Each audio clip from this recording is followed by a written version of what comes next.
السلام علیکم 7 RYK سے بھی یاسمین خان بول رہی ہوں، اور آج ہے 14 جولائی 2025۔ تو ناظرین، میں آپ کو emergency news, international emergency news دے رہی ہوں۔ وہ یہ ہے کہ کل کے ویلاگ میں، یسٹرڈے میں نے آپ کو بتایا تھا کہ امریکہ کے اور روس کے، اسرائیل کے جو آپس میں حالات ہیں، اسرائیل تو امریکہ تو خیر ایک ہوا ہے، ان کے حالات جو ہیں وہ کافی کشیدہ ہو چکے ہیں، اور روس جو ہے، روس بھی اٹیک کرنا چاہ رہا ہے، اور ایران کے اوپر اسرائیل بھی کرنا چاہ رہا ہے، لیکن روس اور ایران کا آپس میں کافی جو ہے وہ اتحاد ہو چکا ہے۔ اب یہ تو تھی مین چیز۔ اب اس کے بعد میں آپ کو بتاؤں کہ جو میں نے آپ کو کل کے یسٹرڈے میں بتایا تھا کہ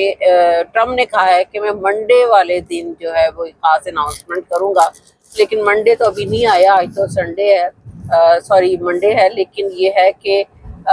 اس نے پہلے ہی، منڈے سے پہلے ہی ایک اناؤنسمنٹ کے مطابق، مطلب کہ یہ اسرائیل کے ساتھ اسپیشلی اس نے اس کو کیا پرمیشن دے دی ہے، وہ میں آپ کو بتاتی ہوں۔ ایران پر حملے کی مکمل تیاری ہے، نمبر 1 ایک تو یہ ہے۔ پھر اس کے بعد ٹرمپ اور نتن یہو جو ہے وہ فائنل ڈیل انہوں نے آپس میں کر لی ہے، اور روس کا فوجی طیارہ بھی ایون کے تہران میں لینڈ کر چکا ہے۔ یہ تو ہے ان کی تھوڑی سی تیاری ہے۔ پھر اس کے بعد نتن یہو اور ٹرمپ کے درمیان میں حالیہ ملاقات نے ایک پوری دنیا میں جو ہے وہ اس کو الفاظ استعمال کرنا چاہیے، بڑی تہلکہ خیز شور مچا دیا، کیونکہ ان لوگوں نے آپس میں ایک ڈیل کی ہے اور ڈیسیژن کیا ہے ایران کے سلسلے میں اور روس کے سلسلے میں۔ پھر اس کے بعد اگر اسرائیل نے حملہ کیا، یہ میں آپ کو بتاتی ہوں، وال اسٹریٹ کی خبر کے مطابق یہ خبر دینے لگی ہوں کہ اگر وہ کہتا ہے کہ اگر اسرائیل نے حملہ کیا، امریکہ اس کے شانہ بشانہ کھڑا ہوگا، یعنی کہ اس کا مکمل ساتھ دے گا، امریکہ اسرائیل کے ساتھ۔ اب آ جاتا ہے کہ ایران نے اپنے دفاعی سسٹم کو اس وقت ہائی الرٹ کر دیا ہے، جیسے اس نے پہلے، اس کو تو خیر پہلے پتہ نہیں تھا لیکن پھر بعد میں کیا تھا، لیکن اس وقت ایران کی کے پاس بھی، اگر میرے پاس یہ انٹرنیشنل نیوز ہے تو ڈیفینیٹلی ایران کے پاس تو زیادہ ہیں، اور ایران نے اپنی دفاعی سسٹم کو ہائی الرٹ کر دیا ہے۔ پھر اس نے، روس نے ایران کو ہیلپ کرنے کے لیے S-400 میزائل اور الیکٹرانک وارفیئر جو ہے وہ اس کو فراہم کر دی ہے۔ پھر اس کے بعد کیونکہ اس میں جو ہے وہ ہائی ٹیکنالوجی یوز کی گئی ہے، اور دوسری طرف جو ہے وہ ہیوی ڈیوٹی ملٹری طیارہ کارگو بھی جو ہے وہ اس وقت ایران میں پہنچ گیا ہے، یہ روس کی طرف سے۔ پھر اس کے بعد وہ ہیلپ کر رہا ہے نا روس کی مکمل۔ پھر اس کے بعد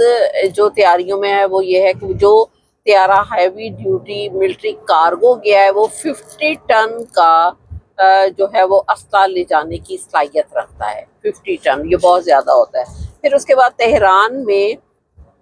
وہ اس وقت لینڈ بھی کر چکا ہے، تو ایرانی ڈرون کو روس لے جا کر انہوں نے ایک اور تیاری کی ہے کہ جو ایرانی ڈرون تھے وہ اتنے اپڈیٹس نہیں تھے، آپ کو میں نے پہلے بھی جب ان کی جنگ ہوئی ہے اس وقت بھی یہ نیوز دی تھی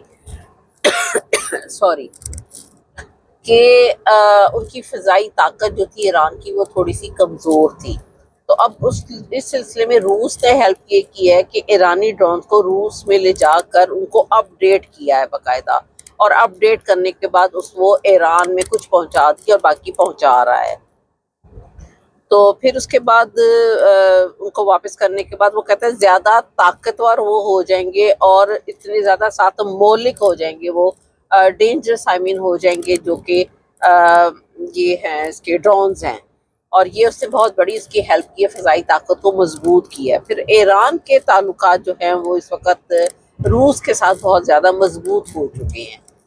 تو پھر اس کے بعد ایک اور نیوز میں آتا ہے کہ اسرائیل نے ایک الزام لگایا ہے، یہ ایک ڈبل پالیسی ہے، اس کو سمجھنا پڑے گا کہ بیچ میں کون کیا کر رہا ہے۔ یہ ابھی آپ کو میں ایک دم نیوز نہیں دے سکتی، سمجھ تو باقی بھی سارے جرنلسٹ گئے ہیں، لیکن یہ ہے کہ میں اس کے مطابق آپ کو ایک نیوز دے دیتی ہوں، اب آپ خود سمجھتے رہیے گا کہ اس کے اندر کیا چیز ہے۔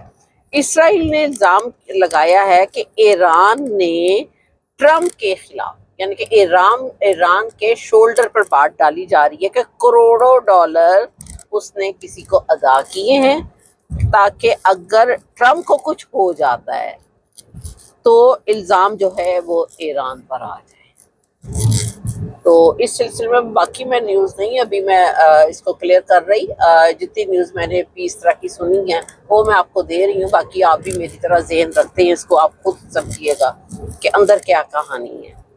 پھر اس کے بعد دوسری طرف اسرائیل جو ہے وہ ترکی، شام اور لبنان پر بھی نظریں گاڑے بیٹھا ہوا ہے، یعنی کہ اس کے بعد جو ہے وہ اسرائیل جو چاہتا ہے وہ ٹرکی کو اپنے ٹارگٹ پر لانا چاہتا ہے ایران کے بعد، اور صرف ایران ہی نہیں، وہ رشیا کے ساتھ بھی جنگ کرنا چاہ رہے ہیں، اور اس کا جو مطلب ہے کہ اسرائیل اس کے بعد ٹرکی کے اوپر جو ہے وہ اٹیک کرے گا، یعنی کہ ساری جو مسلم مشرقی وسطی کی مسلم کنٹریز ہیں ان کو ون بائی ون پکڑیں گے، اور اس پر نظر جمائے بیٹھا ہوا ہے۔ پھر اس کے بعد شمالی کوریا کے سلسلے میں آپ کو بتاؤں کہ اس نے یوکرائن جنگ میں روس کی شمالی کوریا ایکچولی روس کے ساتھ ہے، وہ کہتا ہے کہ میں روس کی غیر مشروط بغیر وداؤٹ اینی کنڈیشن میں اس کی حمایت کروں گا، ہیلپ کروں گا، شمالی کوریا نے یہ کہا ہے۔ اب اتنی کنٹریز ایک طرف کھڑی ہو گئی ہیں، شمالی کوریا، روس، ایران، لبنان، ٹرکی وغیرہ، اور وہ تو ابھی کھل کر سامنے نہیں آئے ٹرکی اور لبنان، لیکن باقی کنٹریز کا آپ کو بتایا، اور ادھر سے امریکہ، یورپ، اسرائیل، یہ ساری کنٹریز ایک طرف آ گئی ہیں۔ پھر اس کے بعد گزشتہ حملے میں آپ کو ایک نیوز دوں کہ جو ایرانی صدف ہے اس کے اوپر بھی حملہ کیا گیا تھا، اور وہ اس حملے میں جان سے تو بچ گئے، لیکن اب خبر آ رہی ہے کہ وہ کافی زخمی ہو گئے تھے، اور اس کا انکشاف کیا ہے اسرائیل کے، جو کہ ابھی لاسٹ ٹائم جو ہوا ہے حملہ 12 ڈیز کا، اس میں یہ زخمی ہوئے تھے۔ تو یہ میں نے آپ کو کچھ ایمرجنسی نیوز دی ہیں، اور اس کے اوپر غور کرنے والی بات ہے کہ یہ کوئی بہت زیادہ لانگ ٹائم کی سٹوری نہیں ہے کہ بہت لانگ ٹائم بعد کوئی وار سٹارٹ ہو سکتی ہے، جس طرح کی انہوں نے تیاری کی، اور اسپیشلی خاص طور پر روس نے تو، میں نے کل کے جو یسٹرڈے کا ویلاگ تھا اس میں آپ کو بار بار بتایا تھا، بلکہ کئی دفعہ ذکر کیا تھا کہ وہ رشیا جو ہے وہ یہی بار بار ذکر کر رہا ہے نیوکلیر وار کا، جوہری چیزیں یوز کرنے کا، اور جوہری جو ہے وہ نیوکلیر میں آتا ہے، اور اب بھی ان کا جو مطلب ہے خاص وہ یہ ہے کہ ایران کے اوپر فوری طور پر حملہ کیا جائے۔ اس کے بیچ میں کیا ہے کہ ایران جو ہے وہ اپنے، کہا جاتا ہے کہ اس کو 10-12 روز چاہیے تھے پہلے اپنے ایٹم بم کی مکمل تیاری میں، جو کہ انہوں نے سارے سائنٹسٹ کو انہوں نے مار دیا تھا، 17 سائنٹسٹ میں نے آپ کو بتائے تھے، مجھے بہت اچھی طرح یاد ہے، اگر آپ پہلے میرے ویلاگس بھی کسی ٹائم اوپن کر کے دیکھ لیں جس کو خاص انٹرنیشنل پالیٹکس سے لگاؤ۔ تو انہوں نے کہا کہ اب جو ہے یہ اگر ہم اس کے اوپر فوری طور پر حملہ کر دیتے ہیں تو یہ اپنا ایٹم بم اس کو کمپلیٹ نہیں کر سکے گا، سارا نتن یہو کو سارا جو عذاب ہے وہ یہی پڑا ہوا ہے۔ تو ناظرین، میرا چینل ہے 7RY تو میں ہر دفعہ آپ سے ریکویسٹ کرتی ہوں کہ اس کو سبسکرائب کیجیے گا۔ ویسے تو اگر وار ہوگی تو سارے یوٹیوب بند ہو جائیں گے، لیکن چلے کر دیں تو پھر بہتر ہے، بعد میں کہیں گے کہ کاش وہ کہتی تھی تو ہم سبسکرائب کر دیتے اور بیل کو ٹچ کر دیتے۔ تھینک یو ویری مچ، خدا حافظ۔